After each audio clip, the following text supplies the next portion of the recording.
Hi guys, welcome again. Another week. Rencity recap here.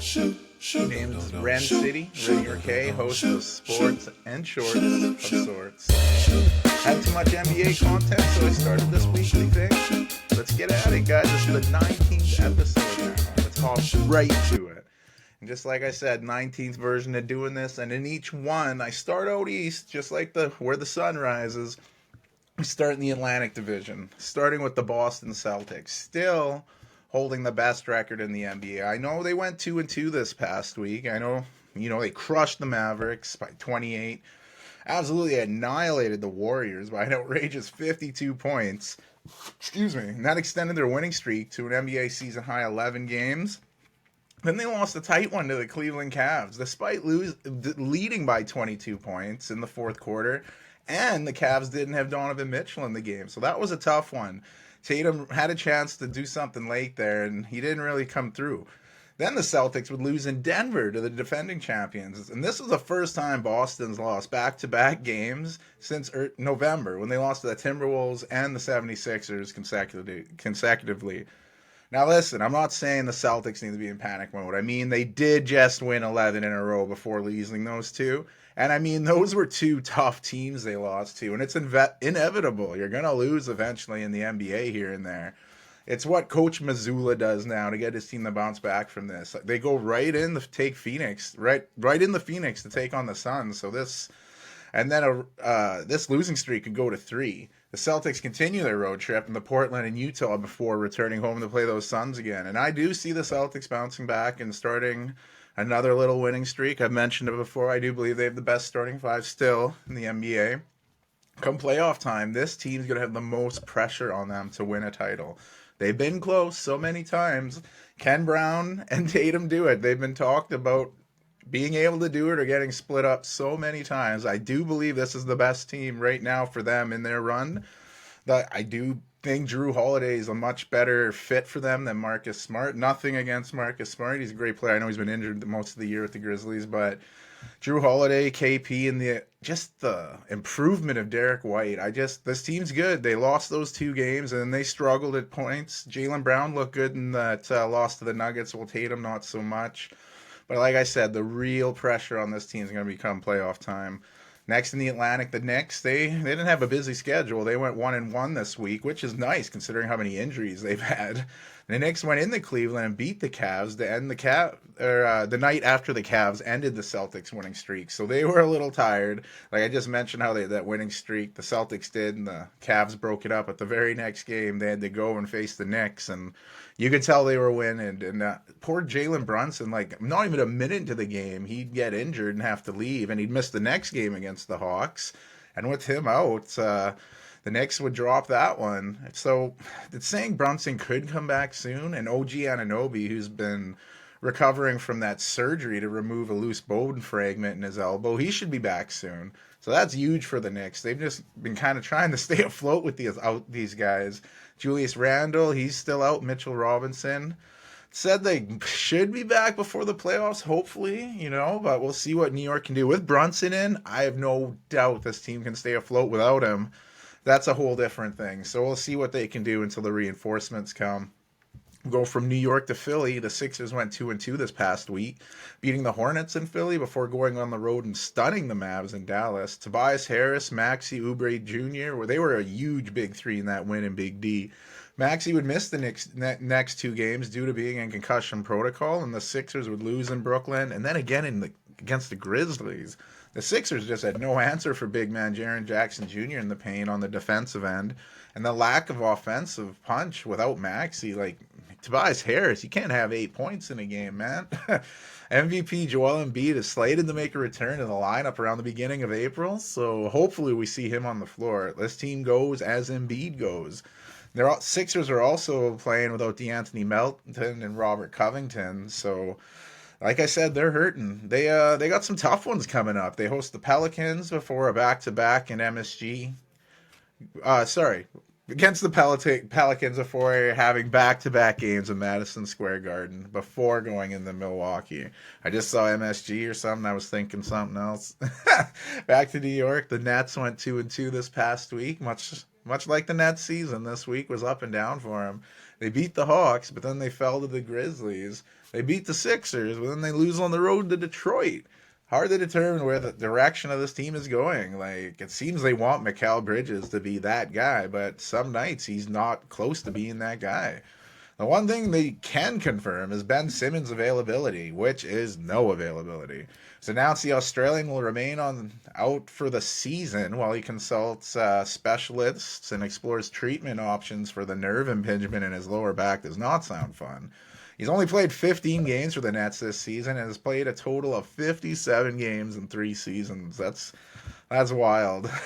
Dennis Schroeder, he's fit pretty good since coming from Toronto, and his playmaking seems to help Dorian Finney-Smith scoring the last few games. Nick Claxton has been probably the most consistent piece on this Nets team this season, and I still think I've been beating it. The former Spur, Lonnie Walker IV, when he gets time, it usually goes well for the Nets. And we'll wrap up the Atlantic Division going with the Raptors. I wore a Raptors jersey again, the original All-Star number 4. I had a Scotty Barnes last week, so I thought I'd throw the Chris Bosh on.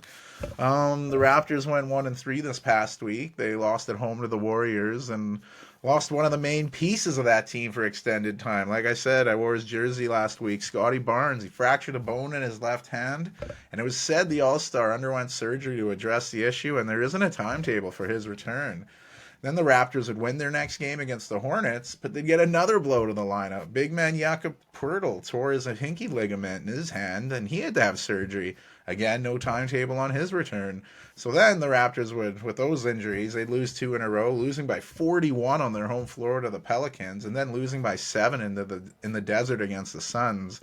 With some injuries of some main pieces, the Raps might start waving the white flag here and play a lot of the younger guys a little more. See who they want to go with in the upcoming season. One person we know who is sticking around is Canadian Kelly Olynyk. He signed a 2-year contract extension to stick with the Raps. Maybe Gary Trent's going to stick around. He seems to have found his found his shot again, and he's looking like the guy the Raptors were hoping to get when they traded Norman Powell for him 3 years ago. Manuel quickly had a career-high 18 assists in that losing effort to the Suns, so that is very promising as well. I had hoped this team would make a run at the play-in spots just to, see what they can do. If you got a puncher's chance, anything can happen. But I don't see that happening now. I see them looking at the draft more, and we'll see what happens here. We'll leave the Atlantic and go to the Central. Milwaukee Bucks leading the division, the second best record in the East. They went 2-1 this past week. They went to Chicago and beat the Bulls. They then head home and beat a tough Clippers team in what looked like an NBA scoreline from the early 2000s. But, they'd hold on to beat them without Giannis Antetokounmpo in the lineup. He tweaked his Achilles in warm-up, and they just thought it'd be better to sit him out. Then the team went in the Golden State, and they never troubled the Warriors one bit, getting blown out there. But they were 6-0 coming out of the All-Star game, which has them leading the division here. So that loss against the Golden State's tough, but I wouldn't call it the end of the world. I mentioned in the last week's recap how the Bucks are trying to find their new identity under Doc Rivers, and it looks like they're kind of figuring it out. I said at the beginning of the season, I think the Bucks will win the title, and I'm still rolling with that. They do need Chris Middleton back, though. He's still out with that ankle injury that's kept him out over a month, and his season's been nothing but injuries. But Giannis is still averaging around 30 points per game. Dame Lillard's around 24. They're holding down the scoring. The increased role of Bobby Portis Jr. is Doc Rivers written all over it, and it's showing dividends on the defensive end. And a big shout out to Pat Bev. He's really fitting in with this team. And him and Jay Crowder, what a pesky backcourt that can be when they're on the floor. But we'll see what this team is made up really come playoff time. But they do have some big games coming up in the near future. They play back-to-back games in L.A., taking on the Lakers today, and then the Clippers on Sunday. They then visit Sacramento before returning home to host the Sixers. Right behind them in the Central Division is the Cavaliers' third best record in the Eastern Conference, just half a game behind the Bucks. So this could change, bam. Cavs went 2-2 this week. Donovan Mitchell wasn't available for any of those games. He's still dealing with his knee injury. And it was a week of high and lows. They beat the Pistons in Detroit, but they followed that up by losing at the Knicks at home. They then host the Celtics and end Boston's 11-game winning streak. Cavs big man Dean Wade was huge down the clutch in that game. Big shots off the dribble, big putback dunks. But the reason Dean Wade was getting so much time was Evan Mobley picking up an ankle injury. He was seen leaving the game, like the stadium, in crutches. Unsure how long the third year man will be out, and it's been a tough injury riddled season for him as well. And this tired, beat up Cavs team, they lost the very next night to the Atlanta Hawks. Max Strus is battling a knee injury as well. Coach JB Bickerstaff has done a great job with this team and handling adversity all season. So I expect this team to keep battling, to keep up with the Milwaukee Bucks. Main piece is Donovan Mitchell, though. If they can keep him in the lineup with a lot of these guys, a few of these guys, they should continue to win. Next up in the division is the Indiana Pacers. They only went 1-3 this past week, losing big on the road to the Pelicans. They get shocked by the Spurs in San Antonio. Pacers would then bounce back with a big win in Dallas, beating up on them by 17. Then they were in a thrilling game with the Minnesota Timberwolves. The Pacers would drop that game at home and probably have nightmares about Anthony Edwards. We'll get more to him later. This Pacers team, though, it's one of the most exciting teams to watch. They can play with anyone, but they can't really stop anyone on the defensive end either. And that can show up in the playoffs when you need those big stops. Are you going to get them? I don't know if they will. Things aren't going to get easier for this team. They play the Magic, Thunder, and Bulls in the next 3 games. Halliburton's continuing to be a great leader on this young squad. Siakam's found his role there. He's really fitting in. He was huge in that loss to the Timberwolves. But if this team could just clamp down a little, hit them with the clamps just a little bit on the defensive end, it would really propel them into another place. Next up in the Central, the Chicago Bulls. They went 3-1 this past week and have been playing a really good basketball of late. The Bulls would lose at home to the Bucks before going on their Western road trip. They'd go into Sacramento and have a huge comeback win to take down the Kings. They'd then win a tight one in Utah that had some chippiness towards the end of the game there with players and coaches getting involved. Then the Bulls went in the Bay Area and stole a game against the Warriors, holding on to win late. DeMar DeRozan and Nikola Vucevic were huge in that game, 33 points apiece in that win over the Warriors. The Bulls wrap up their West Coast trip with a game against the Clippers this weekend. They then return to host the Bucks before making a quick trip to Indy to take on the Pacers before returning home to host those Clippers that they will be visiting on the weekend. This team's fun to watch, though. They do it in different ways. DeMar DeRozan, and you love watching him in Toronto as a Spur, doing his ISO play, his pick and roll with Vooch, or when you have Vooch and Drummond on the floor at the same time. I've been loving seeing that.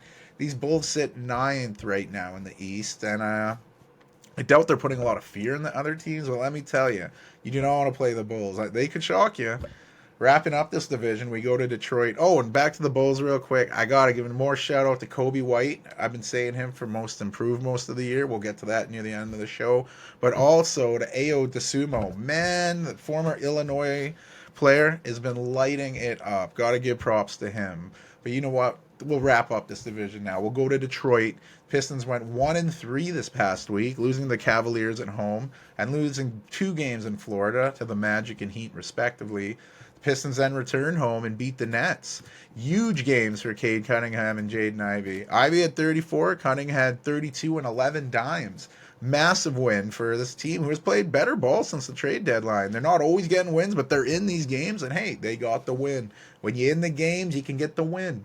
So that win over the Nets took them out of the Eastern Conference basement, Something I didn't know if I'd say with that huge losing streak they were on earlier in the year, but there's optimism again in Detroit and with this Pistons, and that's great. The core that right now, this core, this looks like a good core. After a good Pilates workout, this looks like a good core.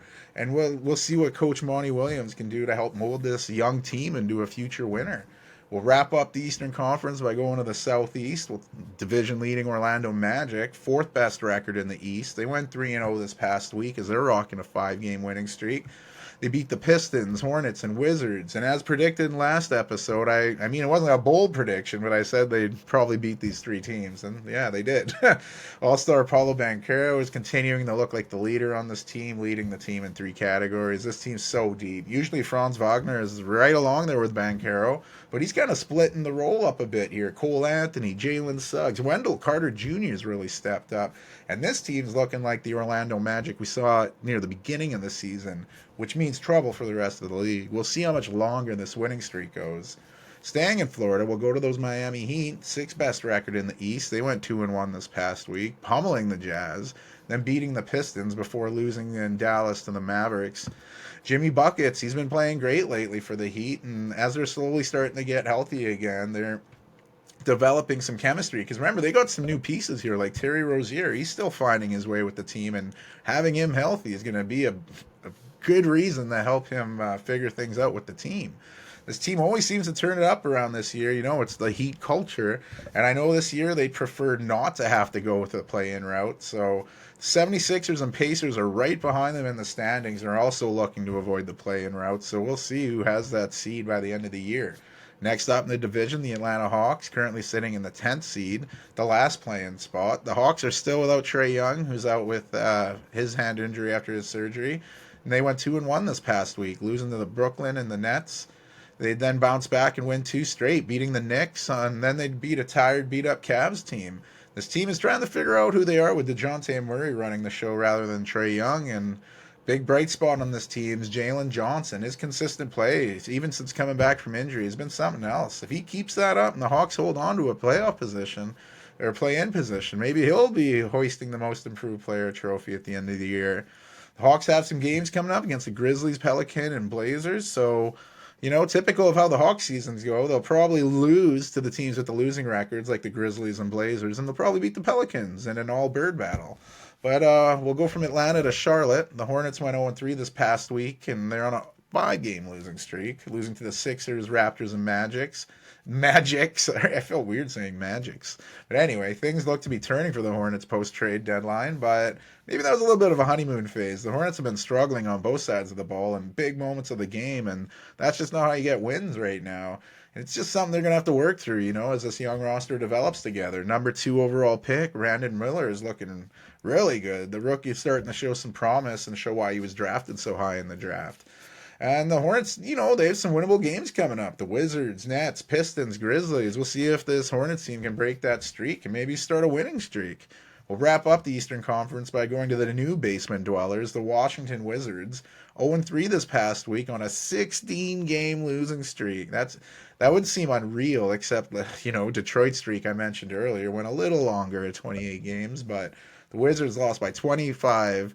They lost by 12 to the Jazz, and then by 10 to the Magic. So those totals have been getting closer. They've been better in the games. Jordan Poole is looking better coming off the bench, much like the role he had in Golden State. And I just mentioned it in the Hornets segment, but the Wizards play them tonight. So who knows? 5-game losing streak, 16-game losing streak. Something's got to break. But I don't know if that's going to be on the top of everyone's watching list, but a lot to play for the guys in that one. Wizards then play the Heat, Grizzlies, and Rockets, so this streak could get a little longer if they can't play some good fourth quarter basketball. We're off to the West. Western Conference, starting in the Northwest with the conference leading Minnesota Timberwolves. Wolves went 2-2 this past week, losing a tight win at home in overtime to the Kings. They'd then follow that up with a home loss to the Clippers. The Wolves would then win a close one at home to the Blazers, but then lose the Catman in the process. All-star Karl Anthony Towns underwent surgery to repair a torn left meniscus and will be reevaluated in a month. It's a huge blow to the Wolves team that has been one of the best teams in the league all season. How would this team respond with the news of Cat going down?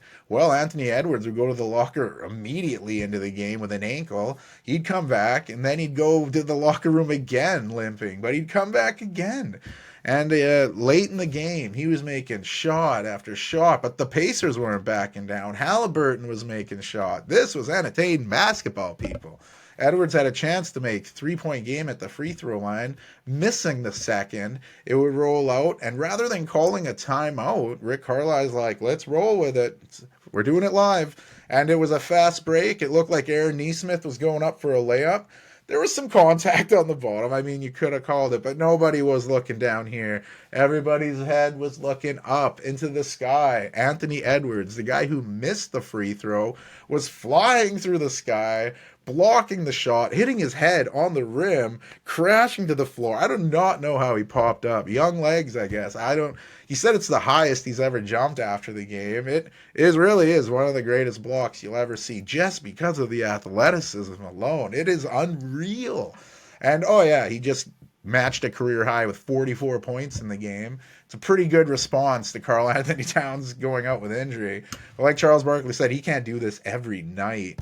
You know, that was an effort put out there, and getting injured twice, someone's going to have to step up in the Catman's offense for the Cats offense. You know this team's going to continue to defend. They have Rudy Gobert anchoring that defense. They want to win the Western Conference. I don't know if they'll be able to hold that spot without the Cat, but we'll see who's going to step up in that secondary role. I think this is where we could see Monte Morris start to shine, but he kind of picked up a knock. So who's going to be that second fiddle? Gobert is not known as a scorer, and I feel when he forces it sometimes, it can really throw his mind off on the defensive end too. So someone's going to have to step up here.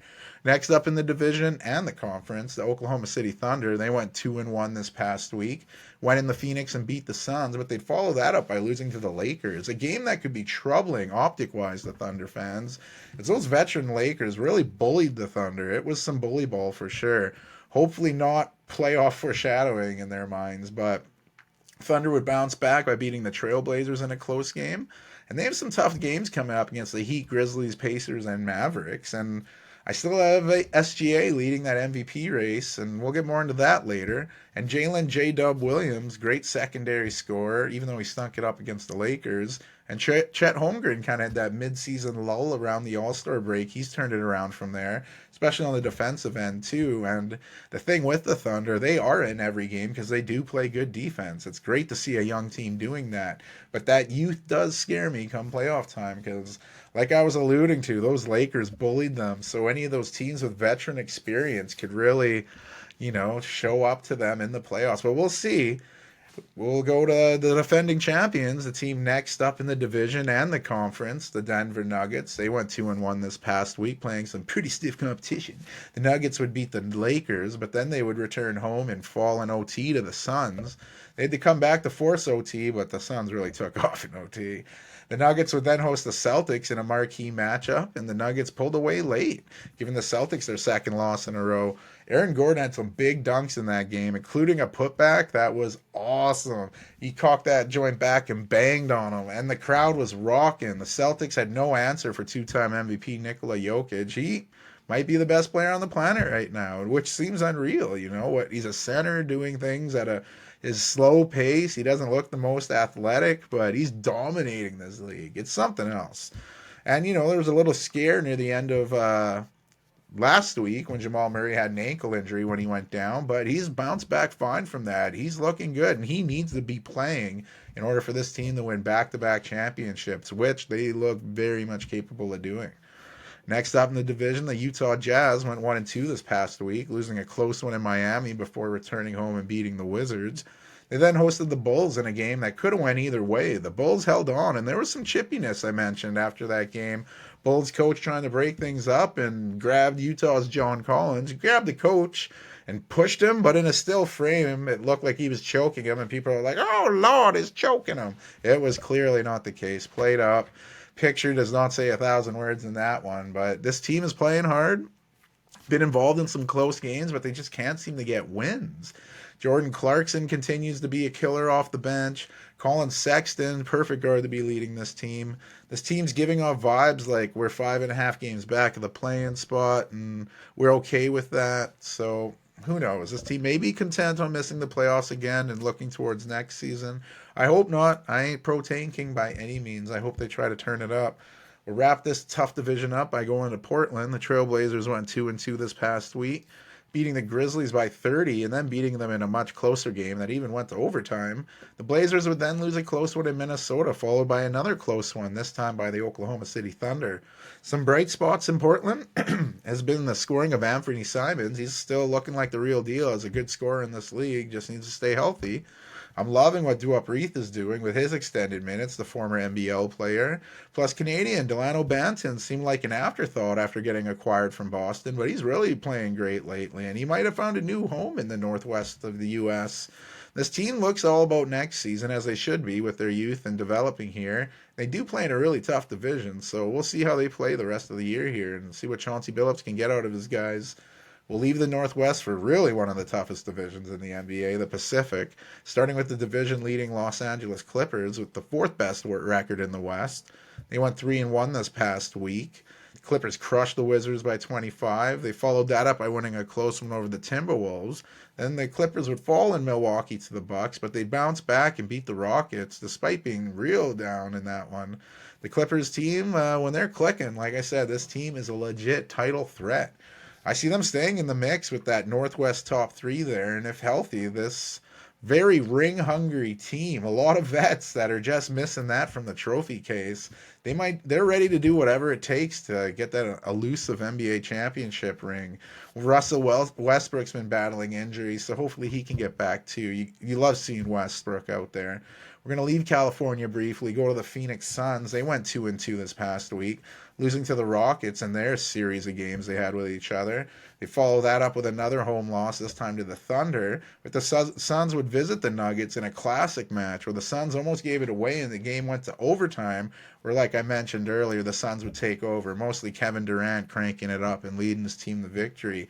Suns would then host the Raptors, where Grayson Allen would come out Mike Caliente, hitting a franchise record 7 3-pointers in the first quarter alone. That's hard to come back from, and the Suns would end up beating the Raptors in that. They have a hell of a week against some Eastern competition here, though. They host the Celtics before going on the road to face the Cavs and the Celtics again, and they'll be doing it without Devin Booker because he missed those games. He's been dealing with an ankle injury. Royce O'Neal has been a great addition, impacting it on both sides of the floor. Nurkic has been an absolute rebounding machine, putting up a double-double of 14 points and 31 rebounds in that loss to the Thunder. But we're going back to Cali. We go to the capital, the Sacramento Kings. They went 3-1 this past week. Kings won that tough OT game in Minnesota that I mentioned earlier. They then would give up a massive lead at home and follow the Bulls. Then they'd go into LA and beat the Lakers. It's crazy. Domantas Sabonis has a personal perfect 9-0 record head-to-head with Anthony Davis. It's pretty wild. And Sabonis was huge in that win over San Antonio. He stole the inbounds and finished off the play with a big dunk, clinching the game for the Kings. Not bad for a guy who's not even an all-star this year. So, the guy leads the league in triple-doubles with 22. And let's not forget to praise one of my favorite point guards to watch in the league, De'Aaron Fox. He had 44 points, 4 boards, and 4 dimes in that win against the Lakers. This King team, though, they got some tough games coming up. Rockets, Bucks, and Lakers. So we'll see where they sit after those bouts. Kings right now sitting 7th in the West, which is in the play-in spot. So they're going to try to get out of there, try to sneak into that 6th at least. Next up in the tough division, the Golden State Warriors sitting 9th in the West and another play-in spot, going 2-2 this past week. They beat up on the Raptors, and then, like I said earlier, they got beat big by the Celtics, 52 points. They bounced back, crushing the Bucks by 35, and then they kind of gave it away. They couldn't come back, and they lose to the Bulls late. So the Warriors have looked better. Winners 7 of their last 10. Klay Thompson off the bench seems to be working. The increased play of rookie Trace Jackson Davis has been awesome. He blocked Giannis Antetokounmpo 3 times in their game, finishing with big dunks on the other end. Steve Kerr has his cauldron of team spinning here, he's trying to figure out who to mix here. He's got his youth, he's got his vets. What's the right recipe? He seems to have found it right now, but they'd like to get out of this play-in spot. I don't know if they will, but we'll see what they can do. The Warriors have back-to-back matches with my Spurs before facing off with Luka and Dallas. We'll wrap up the Pacific by the Los Angeles Lakers. They're sitting 10th in the West, that last play-in spot. They went 1-2 this past week, losing to the Nuggets before bouncing back and beating the Thunder, which I mentioned earlier. They bullied those youngins. Then they lose to the Kings, where, like I said, Anthony Davis 0-9 against Sabonis. And things aren't getting easier for the Lakers either. There we go. Take 10. The Bucks, T-Wolves, and Kings. So they got some tough matchups. This team's played well, but they've just been outmatched in some of these games. The Western Conference is really tough, The Lakers should have enough to squeak into those play-in spots, but they're not guaranteed playoff spots. LeBron James, what can I say? The guy still looks amazing. First player to reach the 40,000 career point mark. I don't know if that's ever getting touched.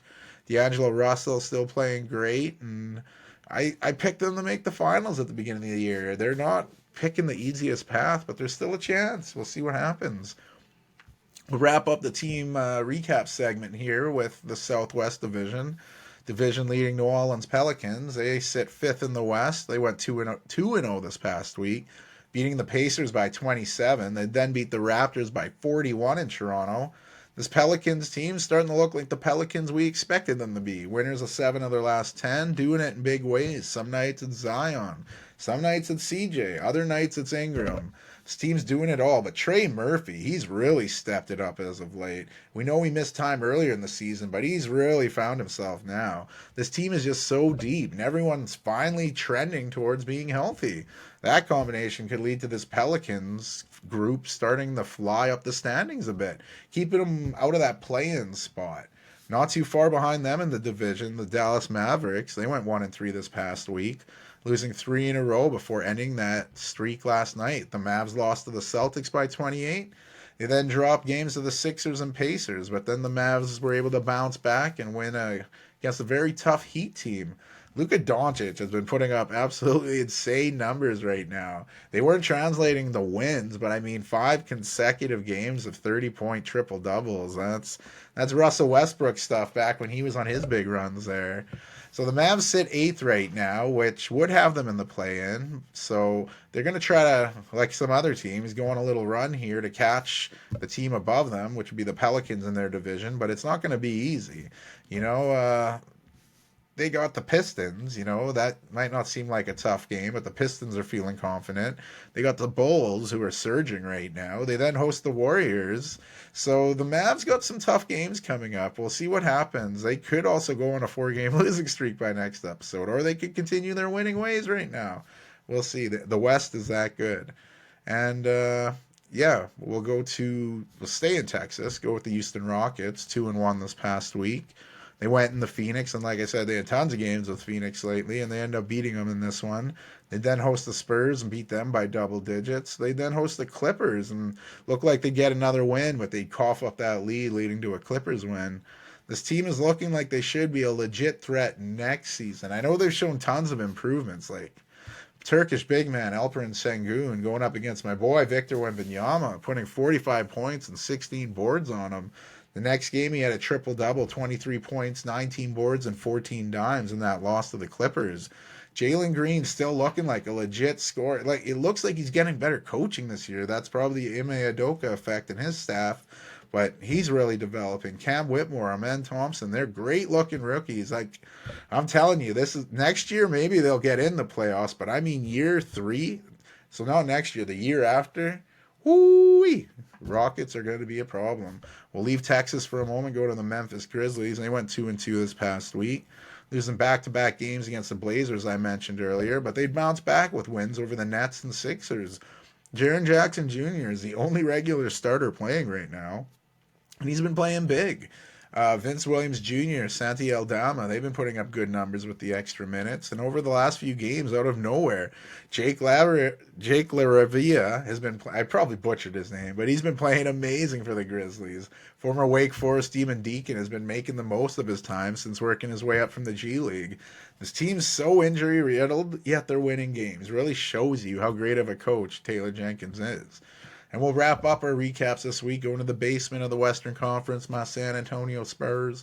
They went 1-2 this past week. Spurs beating the Pacers with Wembanyama showing his alien status. 31 points, 12 rebounds, 6 assists, and 6 blocks, showing all of us what potential he has. The next game, as I mentioned, he kind of got taken to school by Sengun, but the Spurs would then play the Kings without Wemby, and they were in it right to the end, except they literally threw it away, throwing the inbounds past the Sabonis, who had put away a breakaway dunk, ending the game, really. And this team's taking their lumps, but doing what they can to show off for next season. Devin Vassell, legit scorer. Keeping him on the team is great. He had 30 points in the loss to the Kings. Malachi Branham, you haven't seen him playing much leading up to this week, but he's been putting some good ball in. All these players are trying out to be in the Wemby movie next year, it seems, and we'll see who gets to play with the big Frenchman next season. And that's the weekly recap. What do you think? Do you think these recent struggles of the Celtics are legit? Is this going to hurt their title hopes? Or you're in my boat saying, no, don't worry about it? Which team's coming out of the West? It looks like a lot of teams. I'd say a coin flip, but you're going to have to get a shit ton of coins. Well, that brings us to some individual stats, starting with the league's leading scorer, Dallas Mavericks' Luka Doncic, with 34.6 a game. Just behind him, OKC's Shai Gilgeous-Alexander at 31.1, and Milwaukee's Giannis Antetokounmpo with 30.7. Just under the 30-point mark, you have Phoenix Kevin Durant and Cleveland's Donovan Mitchell at 28 per game. And rebounding, no change from last week at all. Sacramento's Domantas Sabonis leading the league at 13.5. Just behind him, Minnesota's Rudy Gobert, Denver's Nikola Jokic, Lakers' Anthony Davis, and Detroit's youngster Jalen Duren. Still no change in the assist category as well. Indiana's Tyrese Halliburton leading the league in assists. Trae Young's just behind him, but he may not play the rest of the season. I might have to take his name out. Dallas's Luka Doncic, Denver's Nikola Jokic, and Sacramento's Sabonis just behind him. The defensive end, SGA of OKC, still leading the league in steals at 2.1. Sacramento's De'Aaron Fox behind him.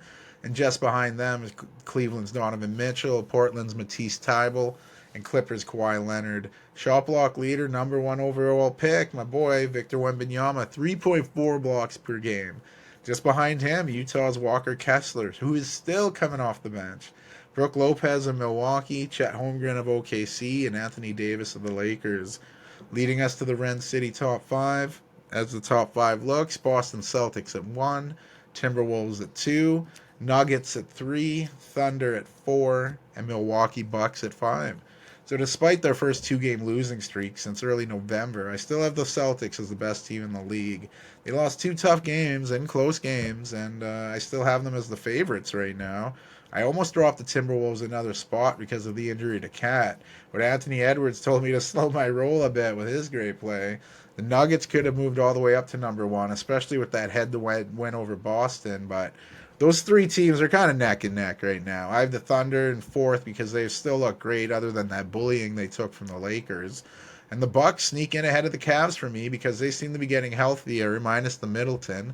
And they have usurped the Cavaliers for that Central Division lead. That leads into some trophy talk. And I mentioned earlier I still have Shai Gilgeous-Alexander as my MVP of the league.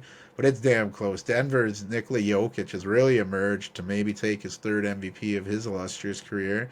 You heard me reading off the individual stats just moments ago, and you might have heard Jokic's name a few times, as well as Luka Doncic.